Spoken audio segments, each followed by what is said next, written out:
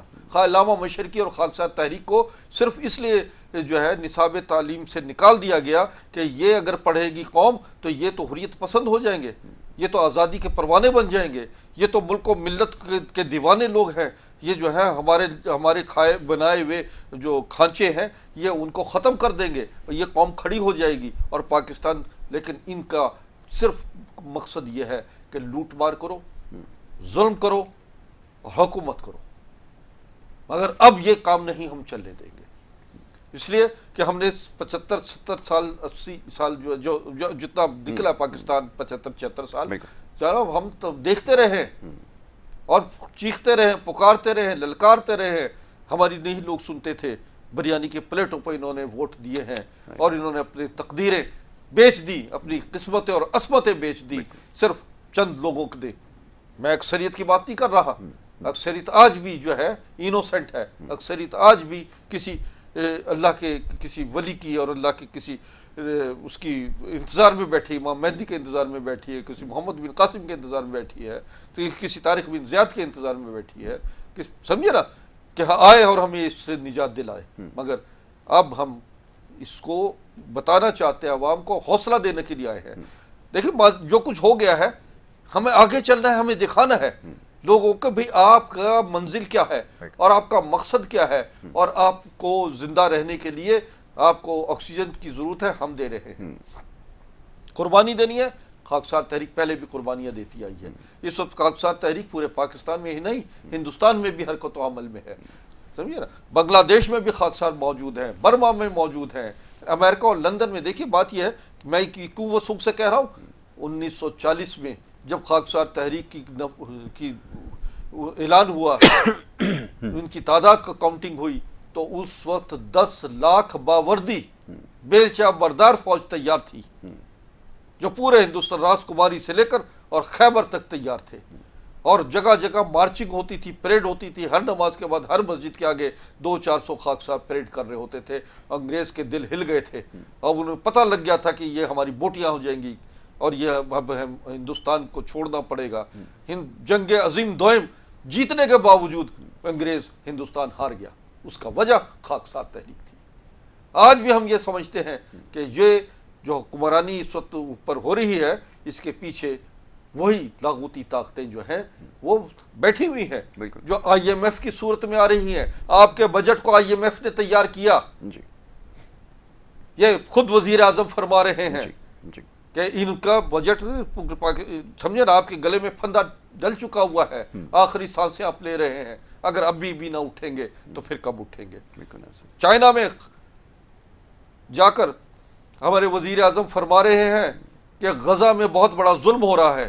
انہوں نے پاکستان میں نہیں بیان دیا کہ غزہ میں فلسطینیوں کے ساتھ جو کچھ ہو رہا ہے سمجھے وہ بہت بڑا ظلم ہو رہا ہے، اور انہوں نے کبھی ان کی وہ نہیں کیا، بلکہ فلسطین کے حق میں نکلنے والی ہر ریلی پر جو ہے انہوں نے نشتر زنی کی ہے، وہاں پر انہوں نے لاٹھی چارج کیا ہے، ان کو گرفتار کیا ہے.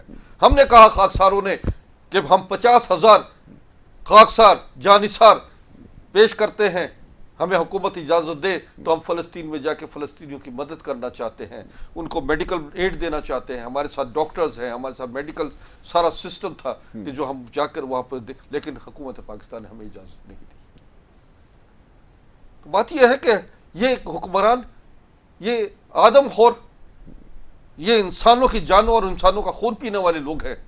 ان سے ہمدردی کی توقع رکھنا حماقت ہے. اے مسلمان، اب اس انداز سے جینا ہوگا، موت سے بچنا ہے تو پھر موت سے لڑنا ہوگا. یہ فلسفہ ہے، کائنات فطرت کا فلسفہ ہے کہ دنیا میں جو قومیں قربانی دینا جانتی ہیں، ثمرات جنت دنیا اور آخرت ان کے لیے ہے. بہت خوب. اب سوال میرا آپ سے یہ ہے کہ جہاں پر معاملات اس حد تک بگڑ چکے ہوں کہ ہمارے یہاں تقسیم در تقسیم ہے، کسی بھی آپ جگہ جا کر دیکھ لیجئے، کسی بھی خطے میں چلے جائیں، کسی کونے میں چلے جائیں، قصبے میں چلے جائیں، تقسیم ہی تقسیم آپ کو نظر آتی ہے. اور باقاعدہ اس کو ایک بڑے آرگنائز طریقے سے یہ سب کچھ کیا گیا، جیسا بھی آپ نے بتایا کہ ان کا ایک غلبہ رہا، ان کا تسلط تھا انگریز بہادر کا، اور وہ یہ سکھا کر گئے کہ اگر یہ تقسیم در تقسیم ہوتی رہے گی تب تک تم اپنا کام کرتے رہو گے. اور وہ اس حد تک کلیہ ان کا کامیاب رہا کہ آپ کو اب گلی محلوں کے اندر تک تقسیم نظر آتی ہے. تو سب سے پہلے سوال یہ پیدا ہوتا ہے اس تقسیم کو کیسے ختم کیا جائے گا، کیونکہ یہاں پر جیسا بھی آپ نے بتایا ایک بریانی کی پلیٹ پہ آج بھی کل پاکستان میں جو برائے نام ووٹنگ ہوتی ہے یا منتخب کیا جاتا ہے لوگوں کو، وہ تو اسی بنیاد پہ کیا جاتا ہے کہ ہماری برادری کا ہے، وہ تمہاری برادری کا ہے، تم اس کو ووٹ دو گے، ہم اس کو دیں گے، تم فلانا زبان بولنے والے ہو، ہم فلانا زبان بولنے والے ہیں. اب تو نوبت یہاں تک آ گئی ہے کہ ایک دوسرے کے علاقے میں جانا جو ہے وہ محال ہے، بلکہ تقریباً اب ناممکن ہو چکا ہے. جب ایسی ساری صورتحال پیدا کر دی گئی ہو تو پہلے اس تقسیم کو کیسے ختم کیا جائے، کیونکہ یہ تو لوگ سمجھنے کے لیے تیار نہیں ہیں. بار بار یہ بات بتائی جا رہی ہے، ہر فورم پہ یہ بتانے کی کوشش کر رہے ہیں کہ خدا رہا اس تقسیم کو اب ختم کر دو، کیونکہ یہ تقسیم کرنے والوں کا یہی ایک ایجنڈا ہے کہ جب تک تم تقسیم رہو گے، ان کو پتہ ہے کہ یہ اس حد تک تقسیم ہے کہ کبھی بھی ایک ہو کر، آج پورے شہر کے اندر بلکہ پورے ملک میں پیٹرول پمپس بند ہیں، لوگوں کو میں نے دیکھا سڑکوں پہ کھڑے ہوئے ہیں، لیکن تیار نہیں ہے. اب یہ بتائیے جب ایسا مزاج ہو، جب یہ صورتحال ہو، تو یہ تقسیم کا جو معاملہ ہے اس کو کیسے ختم کیا جائے، فرمائیے. دیکھیں، پاکستان سے بننے سے پہلے بھی یہ آغاز ہی انگریز نے تقسیم، ان کی حکمرانی کا طریقہ کار ہی یہی ہے کہ آپس میں لڑوا دو، سمجھے، ہندو سکھ عیسائی مسلمان کی تقسیم کر دی، اور انہوں نے آپس میں مسلمان کو ہندو سے لڑوا دیا. جس ملک میں ہم نے 1145 برس حکومت کی، اب وہاں پر نفرتوں کی دیواریں کھڑی کر دی انگریز کے آنے کے بعد، اور نفرتوں کی دیواروں نے پھر پاکستان بنا دیا. پاکستان بننے کے بعد بھی وہی نفرتوں کی دیواریں کھڑی رہی، اور جناب یہ شیعہ سنی وہابی دیوبندی یہ مسالک کے لوگ جو ہیں وہ آپس میں ایک دوسرے سے دست و گریباں ہیں، اور ایک دوسرے کو گرانے پہ تلے ہوئے ہیں، سمجھے. اور پھر یہ ہے کہ جناب جو نبی کا چاہنے والا ہے وہ اہل بیت سے بھی پیار کرتا ہے اور رسول کے ساتھیوں سے سب سے پیار کرتا ہے. بھائی اسلام 3 چیزوں کا نام ہے، خدا، رسول اور قرآن. ان 3 چیزوں پہ سے انحراف کرنے والا شخص دائرہ اسلام سے باہر ہے. باقی آپ کی لازمیت ہے کہ جو قرآن سے رسول سے اور خدا سے پیار کر رہا ہے تو رسول سے اور خدا سے پیار کرنے والے جو ہے اہل بیت سے بھی پیار کرتے ہیں، اصحاب اکرام سے بھی پیار کرتے ہیں، ان کے نقش قدم پہ چلتے ہیں، ان کے نام پر لوگوں کو قتل نہیں کرتے۔ بہت خوب، بہت خوب۔ قتل کرتے ہیں جو خدا کا دشمن ہے، ہم اس کے دشمن ہیں۔ بہت بالکل ایسا ہی سمجھے نا؟ تو تقسیم در تقسیم کا مرحلہ جو ہے وہ سندھی، مہاجر، پٹھان، بلوچی، کشمیری اور پنجابی پر آ گیا کہ جناب بات یہ ہے کہ ہم ایک جگہ بیٹھے ہیں۔ آپ دیکھتے ہیں ہم ایک جگہ، میں کل کے ایک علاقے میں گیا ہوا تھا، وہاں بلوچ بھی تھے، پٹھان بھی تھے، سندھی بھی تھے، مہاجر بھی تھے، ہر خطے سے تعلق رکھنے والے گلگت کے لوگ موجود تھے۔ کوئی نفرت نظر نہیں آ رہی تھی، بلکہ بھائی یہ بجلی کا بل سب پر آ رہا ہے، یہ پریشانیاں، یہ عذاب، یہ مہنگائی، یہ پیٹرول، یہ تعلیم، یہ صحت کے مظالم جو ہے یہ سب پوری قوم سہ رہی ہے، تو تقسیم کیا ہو گیا؟ بلوچستان میں جو کچھ ہو رہا ہے وہ اسی ناانصافی کا حصہ ہے۔ سندھ میں، اندرون سندھ میں جو کچھ ہو رہا ہے وہاں بھی ناانصافی ہو رہی ہے۔ کراچی میں جو کچھ ہو رہا ہے یہ بھی کوئی منصفانہ نظام نہیں ہے، ہر جگہ سے لوگوں کے گریبانوں میں ہاتھ ہے، جیبوں میں ہاتھ ڈالا ہوا ہے حکومت نے، سمجھے نا؟ ان کی عزت، ان کا جان اور مال، ان کی آنے والی نسلیں محفوظ نہیں ہے۔ بالکل ٹھیک ہے۔ محترمہ یہ فرمائیے کہ ابھی خواتین کا کردار بڑا اہم رہا ہے، اور ہمارے یہاں سے ماشاءاللہ ارسطو بڑے پیدا ہو گئے۔ ایک میں سن رہا تھا، ایک ارسطو خواتین کے بارے میں نہ جانے کیا کچھ کہہ گئے، خیر اللہ سب کو سمجھ اور ہدایت دے۔ تو بڑا کردار رہا ہے، اور میں بڑا قائل ہوں کہ کسی بھی معاشرے کی ترقی کے لیے، خاص طور پہ ہمارے یہاں جیسا نظام ہے نا، اس میں خواتین بڑا اہم کردار ادا کر سکتی ہیں۔ بہترین مینجمنٹ بھی ان کو آتی ہے، معاملات کو بھی سمجھتی ہیں، اور مردوں سے کچھ معاملات میں بہت زیادہ آگے ہیں۔ تو ان کو کیوں فائدہ نہیں اٹھایا جا رہا؟ اب میں آپ سے بحیثیت ایک، آپ خود خاتون ہیں، خواتین کو اس طرف مائل کرنا، ایک صحیح راستے پہ لے کر آنا، صحیح راستے سے مراد یہ کہ اپنا جو یہ گھرداری اور دیگر معاملات ہیں اس کے علاوہ بھی ایک ان کی بڑی اہم ذمہ داری ہے، اس طرف لانا ہے بڑا ضروری ہے۔ اس کے لیے آپ کیا کردار ادا کریں گے، یہ ذرا فرمائیے۔ جی، ایک ارسطو نے جو 95% جو خواتین کو تحفہ دیا، جی ماشاءاللہ میں اس سے بھی واقف ہوں۔ 95% کیا 100% کیوں نہیں کہا؟ 100% جاہل ہیں، 100% نہ سمجھیں۔ پہلے آپ کی امی بھی تو جاہل ہیں، تبھی تو آپ کی اچھی تربیت نہیں کی۔ اچھا، آپ کی بہن بھی صحیح نہیں تھی، تبھی تو انہوں نے وہ پیار نہیں دیا کہ آپ آگے جا کے ان کی رہنمائی کرتے۔ پھر اس کے بعد آپ کی وائف بھی بہت جاہل ہے، ٹھیک ہے؟ پہلے میں یہ آپ کو کہہ دوں، بڑا دل چاہ رہا تھا یاسر بہت خوش رہو آباد رہو، تو پھر اس کے بعد وائف بھی جاہل ملی۔ ظاہر ہے پاکستانی خواتین جاہل، ایجوکیشن کے لیے کس مرد نے کام کیا؟ آپ کرتے نا، پھر کیوں آپ کوئی اور سلسلہ کرنے لگ گئے؟ عشق و محبت کی کہانی کیوں لکھنے لگ گئے؟ آپ ایجوکیشن پہ کام کریں۔ جس چیز کا کانٹا آپ کو چبھا ہے کہ ماں جاہل، آپ کی بہن جاہل، آپ کی بیوی جاہل، اور آج آپ کی بیٹی جاہل، تو آپ ہمیں جاہل کیوں رکھا؟ آپ نے ایجوکیشن کے لیے کام کیوں نہیں کیا؟ یہ بنیادی ضرورت تھی، تعلیم۔ تعلیم ایک عورت کے پاس ہوگی تو وہ خاندان کو لے کے چلے گی، شوہر بگڑا ہوا اس کی اصلاح بھی کرے گی، پھر وہ کیا نام ہے اپنے بیٹے کی اصلاح کرے گی، معاشرے کی اصلاح کرے گی۔ تو واقعی نقطہ اچھا اٹھایا، مگر طریقہ غلط تھا۔ نقطہ اچھا اٹھایا ہے مگر طریقہ غلط تھا۔ جب ہماری یہاں خواتین کو ایک موٹر وے کا واقعہ بھی گزرا خواتین کا، تو اس پہ ایک ہمارے لیڈر تھے، انہوں نے کہا کہ خواتین اگر یوں کر لیتی تو شاید ایسا واقعہ نہیں ہوتا، اور ٹائم کو یاد ہے پولیس چیف فرما رہے تھے کہ ایسا کرنے جانے کی ضرورت ہی نہیں تھی، موٹر وے پہ چڑھنے کی ضرورت نہیں تھی، اور وہ لباس نہیں پہننا تھا، تو خواتین گھروں سے نکل کے باہر آ گئیں، اور انہوں نے فرمایا کہ یہ کیا کہہ دیا۔ تو بات دراصل یہ خواتین کو صرف چھیڑنے کی دیر ہے۔ پھر آپ ہماری خواتین کو جد و جہد دیکھیے۔ بات دراصل یہ ہے کہ آپ نے بہت پیارا سوال ہمارے پروفیسر صاحب سے کیا، ہمارے نائب صاحب سے کیا۔ سوال بہت اچھا ہے۔ کوئی قوموں اور ذاتوں میں ہم نہیں بٹے ہوئے، بانٹنے کی کوشش کی جا رہی ہے جو ناکامی کی طرف جا رہی ہے۔ اللہ کرے افرادی قوت ہے ہمارے پاس، ہم متحد ہیں، ہم پاکستانی ہیں، ہمیں قوتوں سے ڈرایا جا رہا ہے، بتایا جا رہا ہے کہ وہ ان میں ہی ہمارے ہی مجمع میں ہوتے ہیں لوگ جو ان کے ہوتے ہیں، وہ کہتے ہیں نکلنا نہیں، پکڑ کے جیلوں میں ڈال دیں گے۔ اب ہم جیل سے نہیں ڈریں گے، ہم نہیں جیل سے ڈریں گے، ہم تکلیف میں ہیں۔ واقعی دیکھ لیجئے کتنے پیارے رائٹر ہیں جنہوں نے ایجوکیشن کا نقطہ اٹھایا مگر طریقہ درست نہیں تھا۔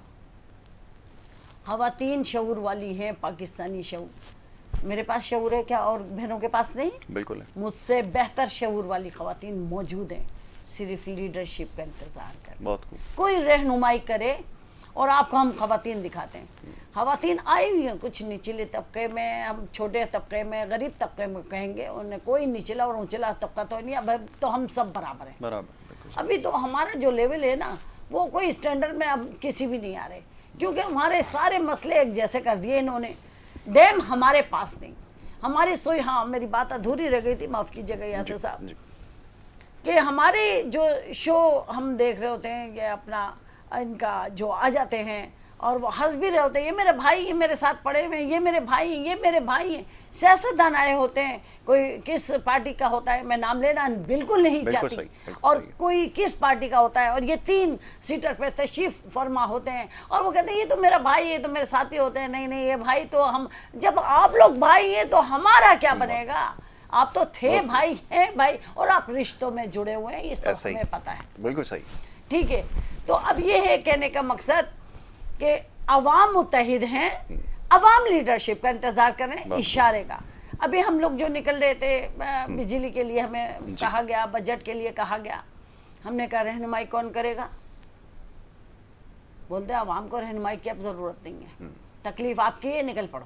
بالکل ٹھیک ہے، میرا رب قرآن میں فرما رہا ہے جو قومیں اپنی مدد آپ نہیں کرتی ان کی مدد تو میں نہیں کرتی۔ بہت خوب، بڑی اچھی بات آپ نے کہی ہے، وقت محدود ہے، بڑی اچھی گفتگو آپ نے کی ہے۔ اب سوال یہ پیدا ہوتا ہے کہ یہ جو سیاسی جماعتوں کے اب احتجاج ہیں نا، یہ بڑے علامتی سے ہو گئے ہیں کہ وہ احتجاج ہوتا ہے ایک دن اور اس کے بعد پھر یہ بات کیا ہے؟ جی ایگزیکٹلی میں اچھی بات کی، وقت کی قلت کے باعث میں چاہتا ہوں کہ مکمل ایک بات کر لی جائے۔ ضرور کیجیے۔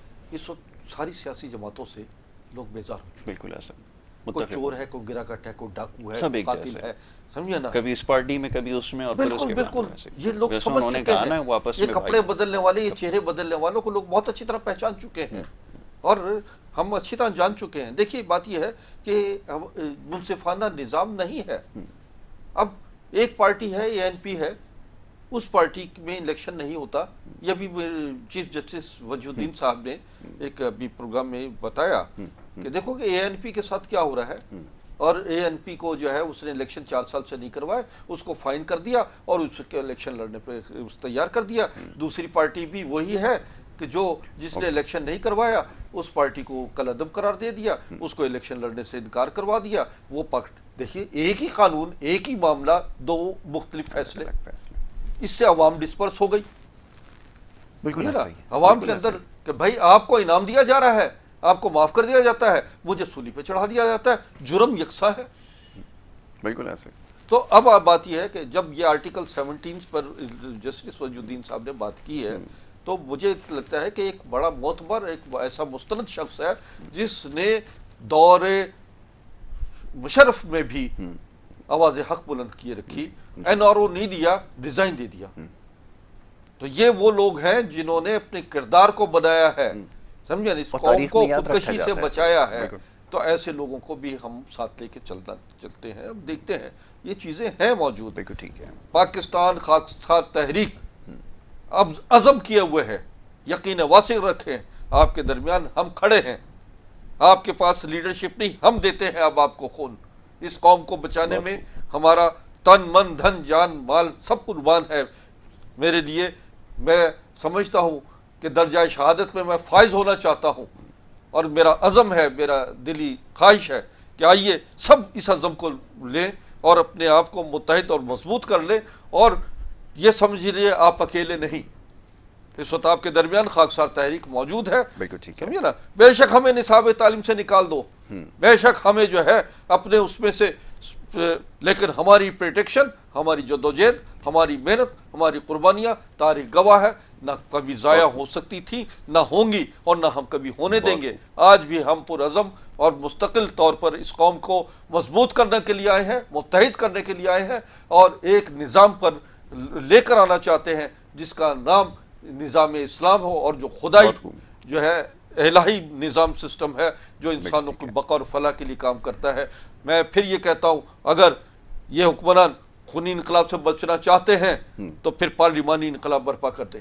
بہت خوب پروفیسر، وقت کی کمی جو ہے وہ اڑے آ رہی ہے، ورنہ آخری باتیں لفظ اور بھی ہیں۔ جی آخری لفظ ہے، 95% عوام کو آپ حق حکومت دے دیں، ٹھیک ہے، ورنہ دوسری صورت کینیا میں نظر آ گئی، آپ کے دوسری اور ممالک میں نظر آ رہی ہے جہاں جد و جہد لوگ کر رہے ہیں، بالکل ٹھیک ہے، سمجھے نا۔ پاکستان میں بھی کہیں ایسا نہ ہو کہ وہ منظر دیکھنے کے لیے اور لوگ سب کچھ باہر کے لے نکل جائے۔ آئے۔ بالکل ایسا ہی پروفیسر، میں آپ کا بڑا شکر گزار ہوں جناب علی نصر عسکری صاحب، جو کہ مرکزی سینئر نائب امیر خاکسار تحریک پاکستان یہاں پر ہمارے ساتھ موجود رہے۔ میں آپ کا بڑا شکر گزار ہوں جناب ندا شفیع صاحبہ، آپ کا بڑا شکر گزار ہوں کہ آپ نے پروگرام میں وقت دیا۔ اور جناب یہ کہ اب بریک کا وقت ہے، اور بریک کے بعد دوسرے سیگمنٹ کی طرف ہمیں بڑھنا ہوگا۔ آپ دیکھتے رہیے ہمارا پروگرام گڈ مارننگ کراچی۔